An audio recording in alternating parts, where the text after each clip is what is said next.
पारू, तुला चौबे पंडितांच्याकडे बोलवलंय. सकाळी सकाळी रामदीनला दारात बघून पारूचं मन अनेक शंकांनी घेरून गेलं. 6 महिने होऊन गेले. ती चौबे पंडितांच्या घरी कामाला जाऊ शकली नव्हती. चौबे पंडितांची बायको म्हणते, पारू, तू नुसती येऊन बस, काही करायची जरूर नाही. बसल्या बसल्या आल्या गेल्याकडे लक्ष दे बास. काही जमलं तर कर, नाही तर पडून राहू दे. तसं बाकीचं काम करायला पुष्कळ आहेत, पण सगळीकडे लक्ष ठेवणारं कोणी विश्वासाचं हवं ना. पण पार्वती तरी काय करणार? तिच्या देहाचा एक एक जोड जसा काही काठीचा झालाय. गावातला डॉक्टर म्हणतो वात आहे, तर शहरातला म्हणतो संधिवात आहे. तिसरा कोणी म्हणतो रोग काहीच नाही, कोणीतरी करणी केली आहे.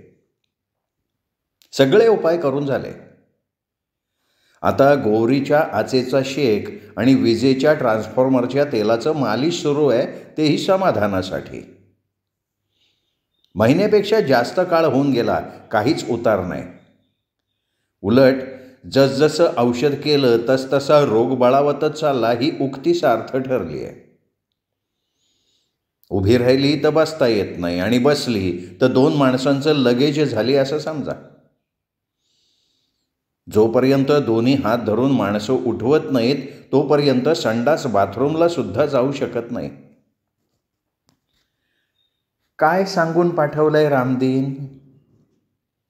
रामदीन चौबे पंडितांचा ट्रॅक्टर चालवतो, मोटरसायकल, कधी कधी कार सुद्धा चालवतो. चौबे पंडितांच्या अगदी विश्वासातला माणूस. पार्वती गेली 14 वर्ष त्यांच्याकडे काम करते. प्रत्येकाला ओळखते. लग्न झालं तेव्हा तिचा नवरा इथेच काम करायचा. सकाळी 7 वाजल्यापासनं चौबे पंडितांच्या बंगल्यावर बन्सीच्या नावचा पुकारा चालू व्हायचा. संत्र्याची नवी नवी बाग केली होती. बन्सीचं पहिलं काम होतं सकाळी जाऊन विहिरीवर बसवलेली मोटार सुरू करणं. जातीचा चांभार. कधी काळी त्याच्या बापजाद्यांनी बनवलेले हरिण आणि सांबराच्या कातड्याचे जोडे लोक वापरत. त्यासाठी आसपासच्या इलाख्यातले लोक नंबर लावून ठेवत, पण ती हुनर त्यांच्याबरोबर संपली. आता तर संपूर्ण चांभारवाड्यात कोणी चांबड्याचं काम करत नाही. सगळे दुसरीच कामं करायला लागलेत. बन्सी लागला तो बंगल्यावर पहारेकऱ्याचं काम करण्यासाठी. पण हळूहळू असं कुठलंही काम राहिलं नाही की जे बन्सी करत नसे. जॅक ऑफ ऑल असं म्हणतात ना, अगदी तसं. मोठा गबरू जवान. सकाळपासून संध्याकाळपर्यंत धावून धावून कामं करायचा. चौबे पंडितांचा सगळ्यात भरवशाचा नोकर असा खिताब त्याला प्राप्त व्हायला मुळीच वेळ लागला नाही. बन्सीला मुलगी झाली आणि वर्षभरात मुलगा. मुलगा अद्याप 6 महिन्यांचाच असेल. एक दिवस बागेत मोटर सुरू करताना त्याला विजेचा करंट स्पर्श करून गेला, त्यामुळे तो फेकला गेला. पण जागेवरून झटका बसून तो उडाला कुठे? तर थेट विहिरीत. विहिरीत विजेचा करंट चालूच होता. घरी आणला तर पाण्यानं भिजलेल्या कापसाच्या गाठोड्यासारखा त्याचा देह दिसत होता. घरात कोणी कमावणारं नव्हतं. चौबे पंडितांच्या बायकोनी पार्वतीला बंगल्यावर ठेवून घेतलं. तिच्या कपड्यांवरनं तिची विपन्नता झळकत होती, पण तिच्या प्रामाणिकपणाच्या, इमानदारीच्या सुगंधानं चौबे पंडितांच्या घरातल्या सगळ्यांचीच मनं जिंकून घेतली होती. इतकंच काय, चौबे पंडितांच्या घरी येणारे पाहुणे सुद्धा म्हणत, कामवाली असावी तर पार्वतीसारखी. मावशी, मला फक्त इतकंच सांगितलंय की पारूला बोलावून आण. पारूच्या प्रश्नावर रामदीन म्हणाला, तरी पण काहीतरी बोलणं झालं असेलच की. बंगल्यातली कोणती गोष्ट तुझ्यापासून लपून राहते रे रामदीन? असेल काहीतरी मावशी, पण खरंच मला नाही माहिती. मी काल संत्री घेऊन मंडईत गेलो होतो, आज सकाळी बंगल्यावर हजर झालो. तर तुला घेऊन यायला सांगितलं. हां, नरेश भैया आणि त्याची बायको काही दिवसांपासून बंगल्यावर दिसत आहेत. कदाचित त्यांचंच काहीतरी काम असेल. हां, मला माहिती आहे. ते उन्हाळ्यात इथे येतात. त्यांच्या कॉलेजला या दिवसात सुट्टी असते ना. आपण त्या दिवशी काही पैसे मागायला आला होतात, मिळाले का मग? नाही, चौबे पंडित घरात नव्हते, कुठे बाहेर गेले होते म्हणे. पंडितीन म्हणाली पंडितांशी बोलेन आल्यावर. खूप तंगी आहे रे रामदीन. या दुखण्यानं मी तर अगदी लाकडासारखी होऊन गेली आहे. एक काम धड करता येत नाही. तरुण मुलगी आहे घरात, ती काही बाई काम करते झालं. मागच्या महिन्यात एक पार्लरवाली आपल्या हाताखाली मदतीला म्हणून घेऊन गेली होती. मसाज करायला शिकवेन असं सांगत होती. माहिती आहे किती पैसे दिले? 10 दिवसांचे चांगले 5,000 रुपये दिले. पण आता पुन्हा जायला मी नको म्हटलं. का बरं? तुला माहिती आहे रामदीन, तुला मला चांगलं महिनाभर काम करावं तेव्हा कुठे 5,000 रुपये मिळतात. आणि ही मुलगी 10 दिवसात 5,000 रुपये घेऊन आली. कुणास ठाऊक हिच्याकडून काय करवून घेतलं असेल. आज समजा असलं तसलं काम करून घेतलं नसेल, पण उद्याचा काय भरोसा? काय भरोसा की काही वाईट काम करून घेणार नाही. आजकाल कोणावर भरोसा ठेवावा? अरे असे दिवसच नाही ना राहिले. पार्वती बंगल्यावर गेली. तिला पाहून पंडितांची दोन्ही जुळी नातवंड धावत धावत तिच्याकडे आले. मागच्या वेळी माहेरी बाळंतपण झाल्यावर पंडितांची सून जेव्हा सासरी परत आली तेव्हा बाळांचं आणि बाळंतिणीचं तेल, मालिश आणि बाकीची सगळी देखभाल याची जबाबदारी पार्वतीनंच उचलली होती. सून दोन्ही मुलांना घेऊन पार्वती जवळ आली. मुलांना तिच्या मांडीवर बसायचं होतं, पण पार्वतीचं सारं शरीर म्हणजे वाळलेल्या झाडाचं खोडच झालेलं होतं जसं. तिच्या डोळ्यात पाणी आलं. मालकिणीच्या लक्षात तिची विवशता आली. तिने खुर्ची पुढे केली. बस पारू. सुनेला नजरेनं सांगितलं की संधिवातामुळे पार्वतीचे सगळे सांधे आखडले गेलेले आहेत. पार्वती खुर्चीवर बसल्यावर मालकीण म्हणाली, या राम लक्ष्मणाला सांभाळण्यासाठी तुझी गरज आहे पार्वती. वहिनीबाई, आपण माझी परिस्थिती बघताय. उठता बसता सुद्धा येत नाही. आपल्यासमोर उभं राहण्याची पण लायकी नाही माझी, पण आता या आजारामुळे खुर्चीवर बसावं लागतंय. यापेक्षा अधिक लाचारी ती कोणती? हे बघ पारो, तू तुझा इलाज चालू ठेव. संधिवात बरा होतो. सगळ्यात मोठा आजार म्हणजे गरिबी आहे हो मालकीणबाई. त्याचाही इलाज होऊन जाईल. त्यासाठीच तर तुला बोलवलंय. तू नीट ऐक. वहिनीबाई खुर्ची सरकवून तिच्याजवळ आल्या आणि सांगायला लागल्या, आता ही सून सुद्धा कॉलेजमध्ये नोकरीला जाणार आहे. दोन्ही मुलं लहान आहेत. त्यांना सांभाळण्यासाठी घरात कोणीतरी हवं. आता आमच्या घरून कुणी तिकडे जाऊ शकत नाही. सुनेच्या माहेरच्यांनाही सवड नाही. कळतंय ना तुला मला काय म्हणायचंय ते? हो वहिनीबाई. मग मला आठवलं की तुझी अंजली आहे. आपलीच मुलगी आहे ती. लहानपणापासून माझ्या बघण्यात आहे आणि तू पण नरेशला पाहिलंयस. तुला आठवतंय का आजपर्यंत कधी त्याला नोकरा चाकरांशी मोठ्या आवाजात बोललेलं? आणि सून सुद्धा गुणी आहे हो. तू पाहिलंच आहेस की तिला. बाळंतपणानंतर कितीतरी दिवस इथेच होती ना ती. अहो पण वहिनीबाई, मी विचार करते 5-6 महिन्यात एखादा कमावता मुलगा बघावा आणि अंजलीचे हात पिवळे करून टाकावे. जहराची पुडी गवताच्या झोपडीत कुठवर सांभाळून ठेवायची? अगं वेडी आहेस का? आता वय तरी काय आहे तिचं? जेमतेम 16 पूर्ण केली असतील. कायद्याने सुद्धा अजून 2 वर्ष लग्न करता येणार नाही. आणि देवावर विश्वास ठेव, योग्य वेळ येताच सगळं ठीक होईल. पण वहिनी, अहो मी आजपर्यंत मुलांना माझ्यापासनं कधी वेगळं ठेवलेलंच नाही हो. भले एक भाकरी वाटून खाल्ली पण एकत्रच राहिलो. अगं वेडे, किती झालं तरी अंजली मुलगीच ना. आज ना उद्या तिला सासरी पाठवावं लागणारच ना. आणि नेहमीसाठी कुठं जातीये? 6 महिने, वर्षभरात काही ना काहीतरी व्यवस्था होईलच. कदाचित नागपुरातच कोणी मुलांना सांभाळणारी बाई मिळेल, मग अंजली येईल परत. तोपर्यंत यांच्याबरोबरच घरात राहील. खाईल, पिईल, हिंडेल, फिरेल, सिनेमा बघेल. तिची सगळी जबाबदारी ही लोक घेतील. अगदी घरातली मेंबर असल्यासारखी राहील ती तिथे. सणावारी तिच्यासाठी हे लोक कपडे लत्ते पण घेतील. मी तर म्हणते अंजली 4-6 महिने यांच्याबरोबर राहिली ना तर तिचं रंग रूप बदलून जाईल. आणि हां, तुला दरमहा नरेश 5,000 रुपये पाठवेल. पार्वती विचारात पडली. काय बोलावं तिला काही सुचेना.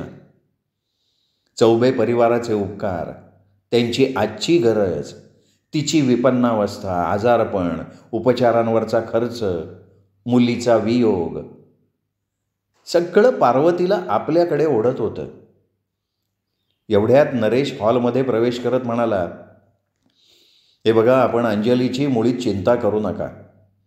तिला तक्रारीची संधी मिळणार नाही ना आपल्यालाही. घरातली इतर कामं म्हणजे झाडू, पोछा, भांडी, कपडे सगळ्यांसाठी दुसऱ्या बायका आहेत. अंजलीला केवळ राम लक्ष्मणाला सांभाळायचं आहे बस. माझा खूप मोठा फ्लॅट आहे. एक खोली पूर्णपणे अंजलीची राहील. कधी आपण आला तर आपणही तिच्याबरोबर त्या खोलीत राहू शकाल. हे बघा, आता तुम्ही जास्त विचार करू नका. आम्ही उद्याच परत चाललोय. सोमवारपासनं माझं कॉलेज सुरू होईल. 2 दिवस घर आवरायला हवेत म्हणून मग उद्याच निघतोय आम्ही. उद्या सकाळी एका बॅगेत अंजलीचे कपडे घालून आपण तिला तयार ठेवा. तिला घेऊन जायला कोणीतरी येईलच. सुनबाई पण हॉलमध्ये आली. तिने पार्वतीला आश्वस्त केलं. एवढ्यात एक कामवाली चहा घेऊन आली आणि तिने तो पार्वतीला दिला. चहा पिता पिताच पार्वती मनातल्या मनात अंजलीबरोबर पाठवायच्या सामानाची यादी बनवायला लागली. या विचारात चहा कधी संपला तिला कळलंच नाही. तिने कप खाली ठेवला.